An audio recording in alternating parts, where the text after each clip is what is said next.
осы Кентаудың тазалығы үшін барынша біз біргеміз қазір бағалағандарыңызға Алла разы болсын деп көмектесейік деп осы кішкентай нәрсе адам көңілі ғой. Осындай ұйымдастырып шығарып жатқаныңызға Алла разы болсын.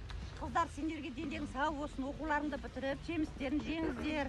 Үлкен азаматша болыңыздар елімізде. Қабатын төгер күндер келер, бір-бірімізді демеп, жайнасын гүл